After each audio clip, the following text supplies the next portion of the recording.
여러분 안녕하세요.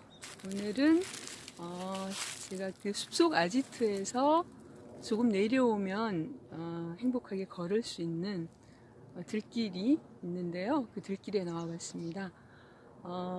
제가 제일 좋아하는 꽃인 코스모스에 대해서 여러분께 알려드리고 싶은 얘기들이 있어서 나왔는데요. 타이밍을 놓쳐서 정말 아쉽게도 예쁜 꽃들은 다 지고요. 지금 이렇게 씨앗들만 맺혀 있습니다. 보이시나요? 잘 안 보이시죠? 이쪽 끝에 가면 코스모스 조그만 밭이 있고 그쪽에 씨앗들을 더 많이 볼 수 있는데 그 옆에 차들이 다니는 찻길이어서 이곳에서 제가 준비한 방법대로 여러분께 알려드리려고 합니다. 이 코스모스는요, 일단 이름이 코스모스잖아요. 여러분들 다 알고 계시는 것처럼 코스모스는 그 우주라는 뜻입니다. 그런데 우주를 나타내는 그 단어들이 많이 있죠. 스페이스라는 단어도 있고 유니버스라는 단어도 있는데 이 코스모스라는 단어는 천지 창조 이전에 혼돈의 상태인 카오스라는 뜻에 대립되는 개념에 그 자체로서 조화와 질서가 잘 이렇게 이루어진 이렇게 아름다운 지금 눈에 보이는 이렇게 예쁜 이런 그 조화로운 상태로서의 그런 우주를 뜻하는 단어입니다.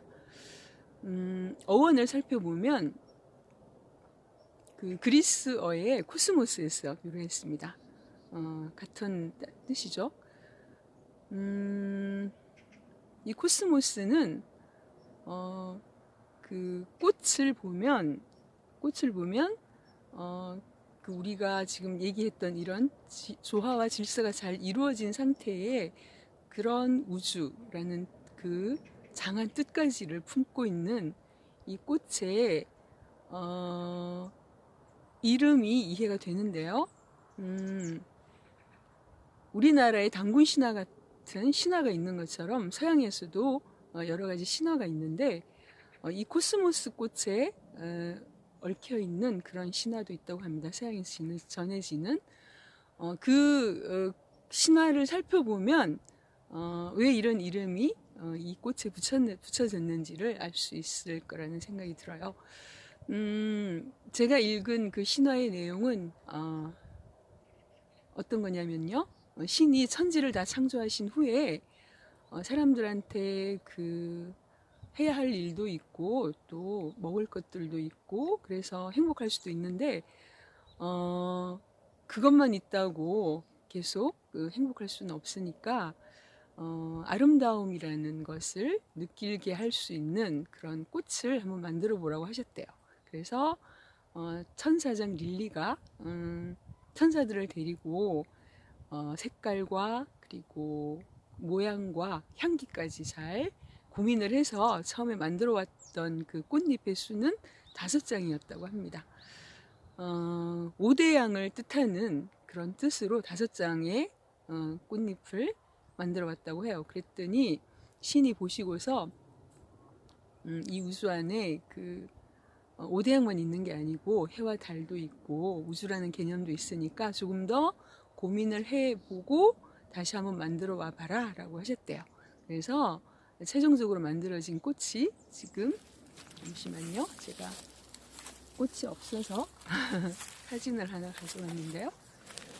여러분들이 잘 아시는 것처럼 이렇게 생긴 코스모스 꽃이라고 합니다. 보통 보면 꽃잎이 7장이나 8장이 달려 있어요. 저 바깥에 펼쳐진 부분만 말씀드리는 건데요. 그래서 5대양과 해, 달, 우주라는 개념까지를 이 여리여리하고 가냘픈 꽃송이에 그런 장대한 뜻까지 품은 꽃이 코스모스라서 저는 이 꽃이 정말 더 좋은데요. 제가 그 공부해 보니까 좀 어려운 단어들이 나오더라고요. 이 꽃잎에 대해서 공부를 하면서 어떤 것들이 있었냐면 두상화, 그 다음에 통상화, 관상화, 설상화 이런 말들이 나왔어요. 처음에는 좀 어려웠는데요. 조금만 공부하면 하나도 어렵지 않습니다. 제가 그것들 여러분께 하나하나 알려드리려고 합니다. 그리고 처음에 이 꽃에 코스모스라는 이름을 처음 붙인 사람은 스페인의 식물학자인 호세 카바레니스라는 분이라고 해요. 그분이 우리가 잘 알고 있는 다알리아라는 꽃의 이름도 그분이 명명을 하셨다고 합니다. 그러면 지금 이렇게 씨앗만 맺고 있는 코스모스를 보면서 무슨 생각이 드냐면요. 내 인생도 지금 이 코스모스처럼 이렇게 늦가을 혹은 초겨울 정도로 접어들지 않았을까라는 생각이 들었습니다. 아닐 수도 있겠죠. 그런데 제가 어제도 저희 숲동지들이랑 함께 남한산성 쪽에 나가서 가지가 아니고 꽃잎과 잎들을 거의 다 떨구고 있는, 열매들을 떨구고 있는 그런 이제 초겨울이라는 계절에 서 있는 여러 나무들을 보면서 수피와 또 가지 모양 떨군 그 잎이랑 열매들을 보면서 그 나무들을 이렇게 역으로 추적해서 짐작해보고 공부해보는 그런 시간들을 가졌었는데요.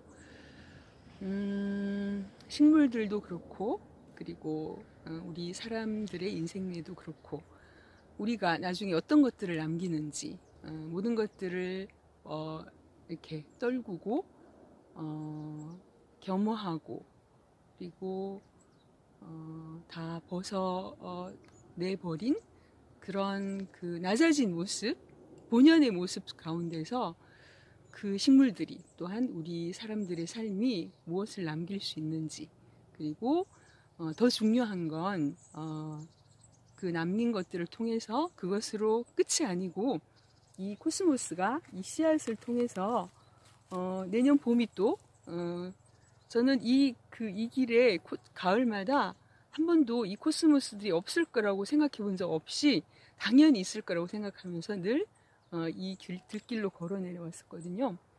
우리도 그렇게 삶의 씨앗들을 남기면서 저도 또 제 인생의 늦가을 혹은 초겨울 같은 이 시절을 보내면서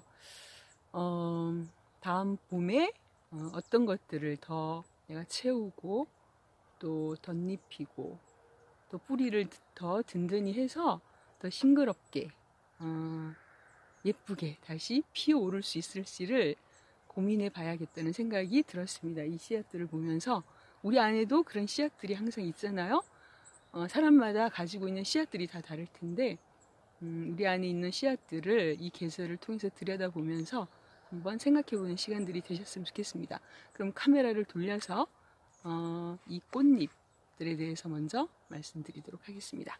잠시만 기다려주세요. 우선 이 코스모스는요, 초롱꽃목 국화과 코스모스 속의 한해살이 풀입니다. 우리 고유어의 그 꽃의 이름은 살살이풀이라고 합니다. 재밌죠? 가을바람에 살랑살랑 흔들린다고 해서 그런 이름을 얻었고요. 그리고 북한에서는 뭐라고 부를까요? 북한에서는 굉장히 정직하게 이름을 붙이는 것 같아요. 플라토너스 때도 그랬잖아요. 그 동글동글한 그 열매를 보고 방울나무라고 불렀다고 말씀드렸죠. 이 코스모스는 국화과잖아요. 그런데 길가에 피는 국화라고 해서 북한에서는 길국화라고 부른다고 합니다. 이 꽃 모양을 보시면요, 두상화가 뭐냐면요, 이렇게 여기 잘 보이시나요? 이렇게 그 꽃대 끝에 이렇게 처음에는 이런 모양으로 두상화 형태로 이제 맺혔을 거잖아요. 그래서 이제 그게 이렇게 피어나는데 이 전체를 두상화라고 하고요. 두상화라는 표현보다는 두상화서라는 표현이 적절하다고 합니다. 이 두상화서의 그 꽃들 중에서 국화과 꽃들은 밖에 이렇게 8장으로 펼쳐져 있는 이 부분을 설상화라고 합니다. 혀설자를 써서요. 긴 혀가 이렇게 펼쳐져 있는 것처럼 보인다고 해서 설상화라는 이름으로 불리고요. 끝에 보면 이렇게 톱니가 조금씩 나 있습니다. 그리고 가운데 이렇게 모여있는 이 부분은 통상화 또는 관상화라고 합니다. 그러니까 그 코스모스 꽃을 보고 꽃잎이 7장이다, 8장이다 라고 하면은 맞는 표현이 아닌 거예요. 왜냐하면 이 부분도 꽃이거든요. 그래서 저는 그 신화를 읽으면서 저 같으면, 신화니까 얼마든지 상상할 수 있는 거잖아요. 저 같으면 이렇게 8장으로 이루어진 이 꽃잎을 만들어서 갖고 가면서 저 같은 이 부분을요, 오대양과 우주와 별과, 달과 해와 이렇게 8장의 꽃잎을 만들었다고 했잖아요. 별이 빠졌잖아요. 우주에서. 그렇죠. 이렇게 촘촘히 모여있는 이 꽃잎들, 관상화 부분은 별이라고 저는 별을 형상화해서 만들었습니다 라고 말씀을 드렸을 것 같아요. 신께. 재밌죠? 그러면은 이 작은 꽃잎 안에 우주 전체가 정말 조화롭게, 아주 아름답게 다 내포되어 있는 거잖아요. 그래서 저는 코스모스를 참 좋아하는 이유가 제가 처음에 코스모스를 봤던 그 기억은요, 어렸을 때 저는 그 논뚝반뚝길을 걸어서 학교를 다녔기 때문에 특히 하굣길에 그 석양 무렵 집을 가면서 논뚝밭뚝길에 피어서 하늘하늘 흔들렸던 그 코스모스의 잔상을 지금도 기억하고 있는데요. 그때부터 너무너무 좋아했어요. 그리고 이제 나이가 들면서는 이렇게 그 수줍고 그리고 하늘하늘한 몸짓으로 가을이라는 한 계절을 상징하고, 그리고 우주라는 전체의 그 드넓은 광대한 우주라는, 그리고 조화와 질서를 이룬 우주라는 뜻까지를 포함하고 있는 그런 그 작은 꽃이어서 더 좋았고요.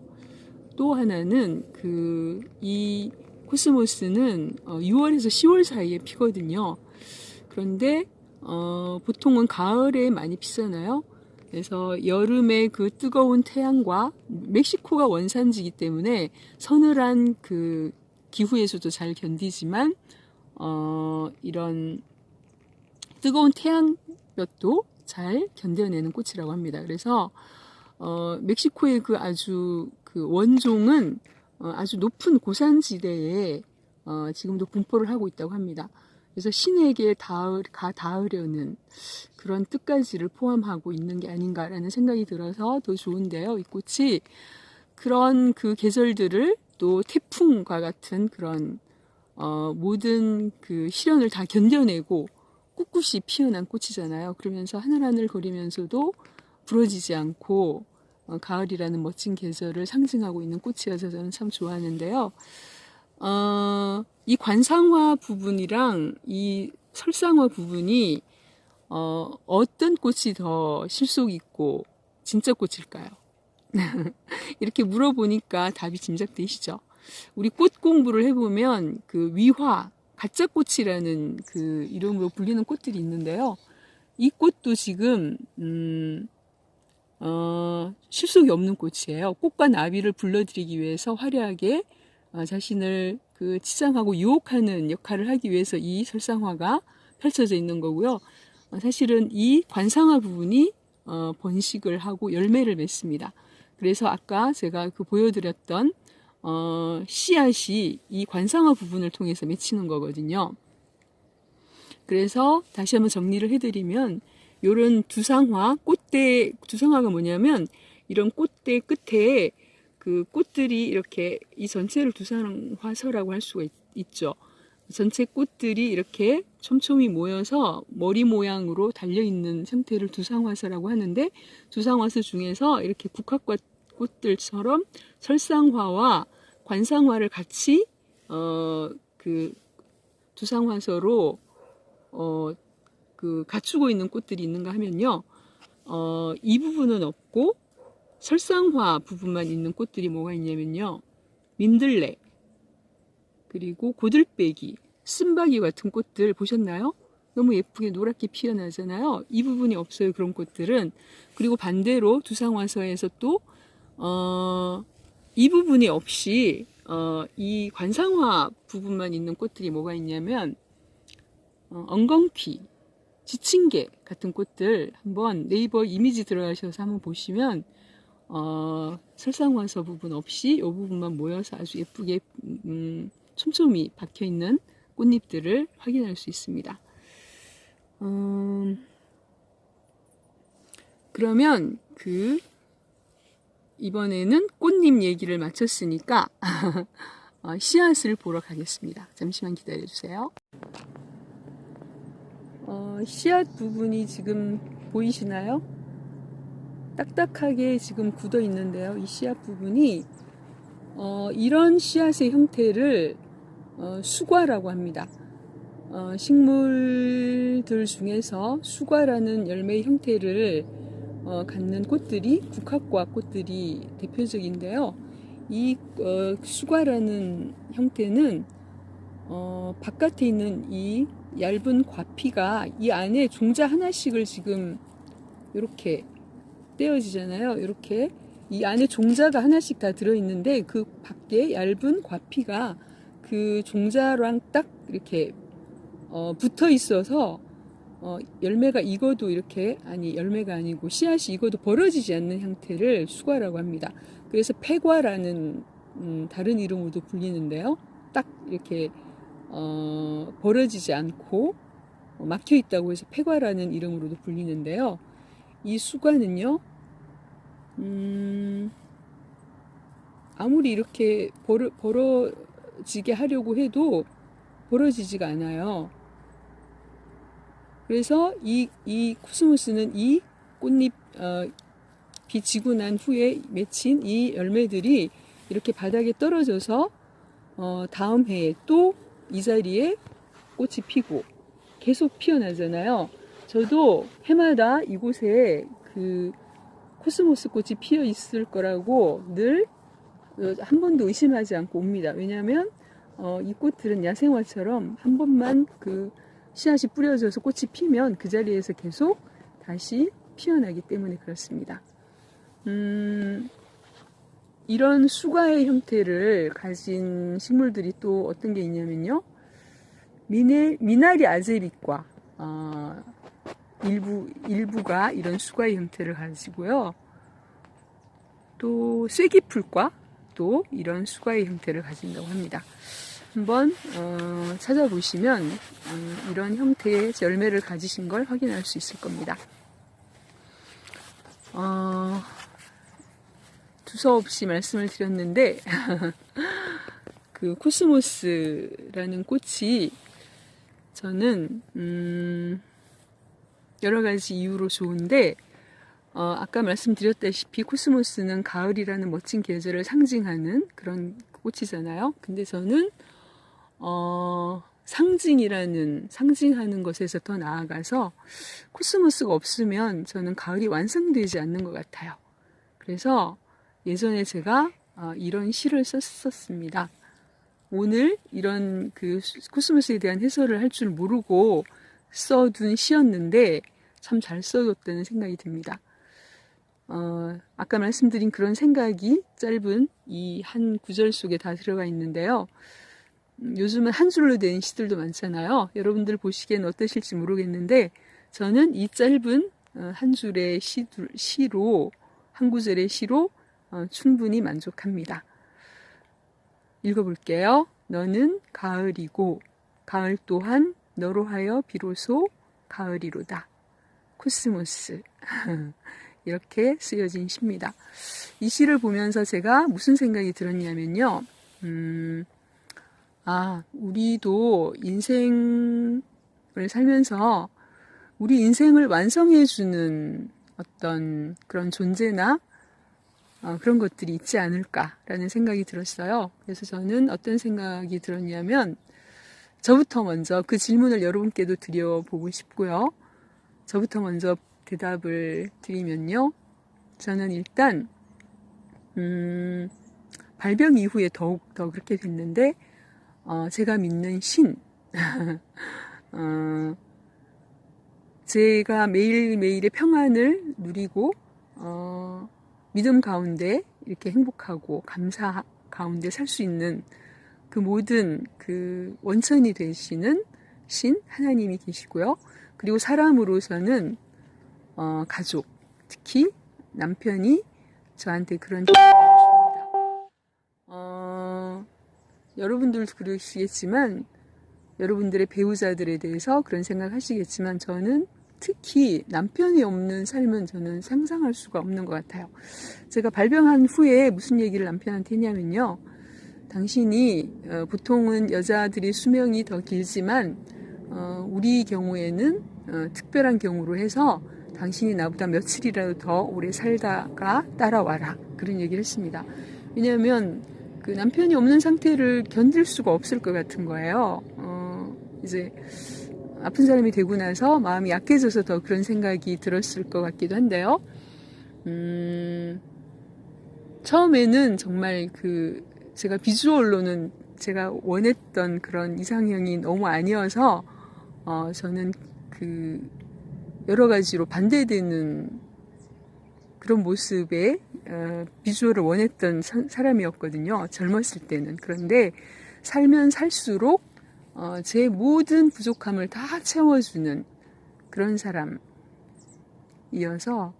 살면 살수록 너무너무 감사합니다.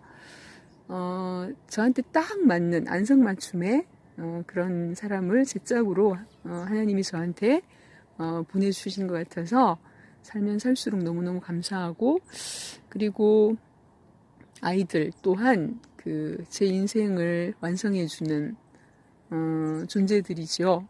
제가 아무리 잘 산다고 해도 아이들한테 어떤 일이 생기면 절대로 그것은 가능할 수 없을 것 같아요. 제가 누리는 평안들이나 이런 것들이.